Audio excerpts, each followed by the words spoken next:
Good afternoon, good evening. It's meteorologist Michael Fecka. Welcome back to the 9 p.m. all-weather, all-streaming show we do here every night during the workdays and on weekends. We stream it out to all of our streaming platforms, including Facebook and YouTube. So if you're joining from either place, please feel free to leave us a question or a comment. Hopefully I'll be able to go through and answer them as I go through the forecast. But if not, I'll go through at the very end and see if I can answer anything individually for you. But let's get started here with a look at our headlines. And through the rest of this evening, we'll stay dry. We'll notice an increase in that cloud cover, and it'll also be fairly mild. Winds will continue out of the south, so that'll keep us warm overnight and then really push us over the edge once we get into Monday and Tuesday. We'll continue to see temperatures climbing up into the 70s and lower 80s. We'll also stay dry through the first part of the work week before a more unsettled weather pattern takes shape here Wednesday and into next weekend. We're tracking out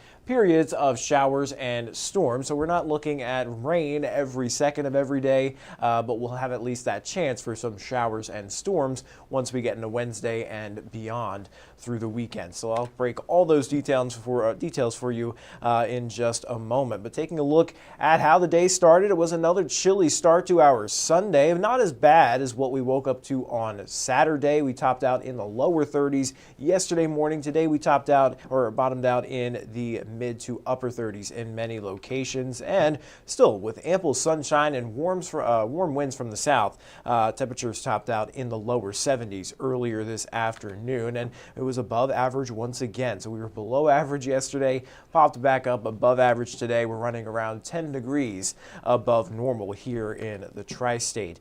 Currently, temperatures have settled down mostly into the low to mid 60s, 65 degrees in Evansville and Owensboro, same thing out towards Madisonville. The cold spot on the map is in Fairfield, sitting at around 60 degrees, and you'll notice we're all looking at that general increase in some of that cloud cover. So we'll hold on to partly cloudy skies overnight tonight. Temperatures drop down into the upper 50s to right around 60 degrees by early tomorrow morning. 59 degrees tonight in the Evansville area. Warm southwesterly winds gusting up to 25 miles per hour will help pump those temperatures back into the upper 70s by tomorrow. I wouldn't even be surprised if we touched the lower 80s in a few locations, especially across western Kentucky.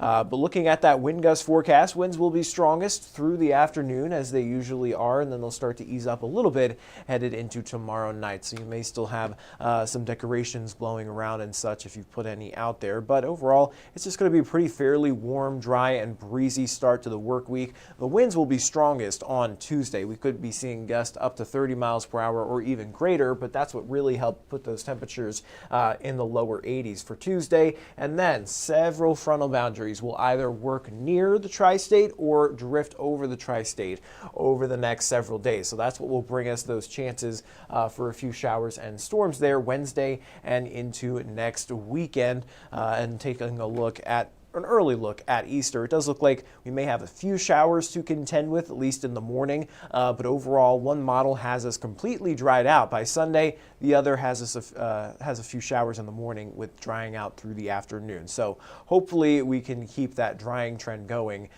into Sunday so that no one's doing an Easter egg hunt in the rain or in the mud. But it will still be wet leading up to Easter regardless. And temperatures looking beyond the next 7 days look to stay above average here across the tri-state, even into the first little bit of April. But here's a look at your precipitation chances. As I mentioned, we'll have several frontal boundaries working through, and depending on the exact timing of those fronts, where we'll have better chances for showers and storms on each day will eventually shift a little bit. So it all comes down to the exact movement of those fronts and how far into the tri-state they push, if they lag behind a little bit later, if they stall out a little bit farther to the north and west. Originally, we were looking at better chances for scattered showers and storms along here in the tri-state Tuesday night and a Wednesday. It looks like that cold front kind of stalls out a little bit, but does eventually push through by the time we get into Wednesday and especially Thursday night and into Friday. And then I think another best chance for some showers and storms will occur Saturday into Saturday night. So I'll break down the longer range European model in just a moment, but even beyond the next 7 days, it still looks like it'll be on the more active side as we head into the month of April with above average precipitation expected. But let me take you through here the next week on the European model. Again, we'll stay mostly dry here for Monday and Tuesday. We'll have some warmer, moister air moving in from the south, so we may conjure up an isolated shower primarily off to the south and to the east Monday afternoon and on Tuesday afternoon. There's the cold front that's going to be sliding in here headed into Wednesday, but you'll notice it hardly makes it through the tri-state before it eventually moves northward again as a warm front. So that will bring us around to some showers and a few storms there Monday, and then we may dry out a little bit headed into Thursday afternoon before that cold front actually swipes through once again Thursday night and to Friday morning before it's followed up by another round or another area of low pressure. So that will lift north again as a warm front headed into Saturday morning before the cold front, or at least the final passage of this cold front, slides in here Saturday afternoon and into Saturday evening. And this model does want to keep some showers lingering into Sunday morning, but in general we should be drying out through Sunday afternoon. So that is good news. Earlier this model was holding on to those showers even later into the day on Sunday. So it looks like it is going to be moving in and out a little bit quicker just in time for Easter. So we'll keep an eye on that as well. Now, in terms of rainfall amounts, many of us will be amounting to anywhere between 2 to maybe even up to 3 inches of rain by the time we get into the end of next week. So this will be a cumulative 2 to 3 inches of rain over the next 7 days. So that's a nice healthy dose of rain here in the tri-state. It's definitely been on the drier side, especially with such a dry winter. But by far, the better chances for heavier precipitation still remains off to our west across portions of Missouri and even out towards areas like western Illinois. So we're still getting a good dose, but we're not too concerned with a flooding threat here in the tri-state. Obviously, with the amount of rain we're going to get over the course of the week, we may still end up with an isolated area of flash flooding there Wednesday, and then again on Thursday. I wouldn't be surprised if we still saw, that isolated marginal risk for a few flash floods headed into the end of next week, but as of right now, it doesn't look like anything would be widespread. And in terms of our severe weather threat, it still looks like the best dynamics for any severe weather, at least through the start of the work week, remains off to our north and to our west. So you'll see they have that level 1 threat pretty far north for this time of year, all the way up through the Great Lakes region, but here in the tri-state, we'll be all good to go. And then they have a level 1 and 2 threat across portions of northern Indiana and southern Michigan as we get into Tuesday. And remember, this goes from Tuesday also into early Wednesday morning. Here in the tri-state, we do have that potential for a few rumbles of thunder, but most of us are just looking at some scattered shower activity. And now, as for any severe weather threats that may emerge later on into the week, it's still a little bit too early to nail down the exact dynamics with that and where the best setup for it would be. I wouldn't be surprised if we got, nicked here and there with a marginal or even a slight risk with a couple of those frontal boundaries sliding through, but it doesn't look like we would have some widespread severe weather here in the tri-state as of right now. So that's good news, but we'll be paying close attention to the forecast here over the next 7 days. And if we do see something a little bit more menacing emerge, of course, we'll pop on an alert for you and let you know all those details. But there's a look at the next 7 days. So let me go ahead and take that full screen. I definitely want you guys to get out there and take advantage of this weather tomorrow and Tuesday, because it will be very nice. It will be mostly dry and warm out there.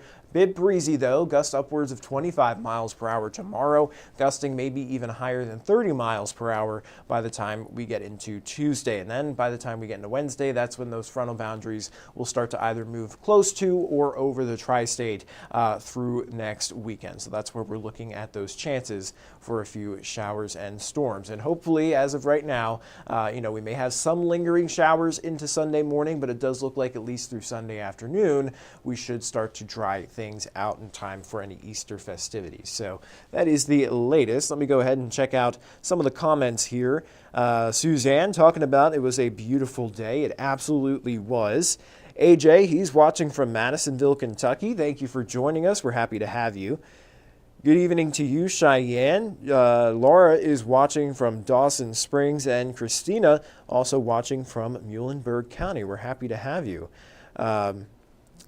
Zach, he's talking about how he despises the snow and he's very happy we're not expected to get any this week. Yeah, I think we're pretty much done with winter at this point. I don't really see any major cold outbreaks or even potential for any snowfall here, at least through the next 7 to 10 days. So that is good news, and I'm not really expecting a big pattern change anytime soon either. So I think we could finally put winter to rest. Carolyn asking about bad weather in Hopstad this week. Again, we have those potentials for at least some periods of showers and storms as of right now. Severe weather doesn't seem too great of a risk at this point in time. We do have maybe an isolated flooding risk by the time we get into the middle and end of next week. But in terms of any severe weather, we're good here at least through the next 3-4 days, not really seeing anything hitting the tri-state, but I do think if there would be some sort of severe weather component, it would be along any cold front that makes a pass through the tri-state. So we'll be keeping a close eye on that Thursday and into Friday, and then again headed into Saturday, because that's when it actually looks like those cold fronts will clear through the tri-state. But as of right now, nothing too menacing on the models. Skylar is asking, Skylar just says good evening and have a great day. You too as well, and Carolyn is saying thank you. You are very welcome. But that is all the questions I'm seeing here, so I'm going to hop off the live stream and I'll send you guys over to 14 News at 10, which by the way is streaming only, so it won't be on our channel on 14 News. It will be on all of our streaming platforms. So the same way that you're watching this right now is how you can catch that full 10 p.m. broadcast with our latest news and weather headlines. So until then, everybody, stay safe and have a great rest of your evening.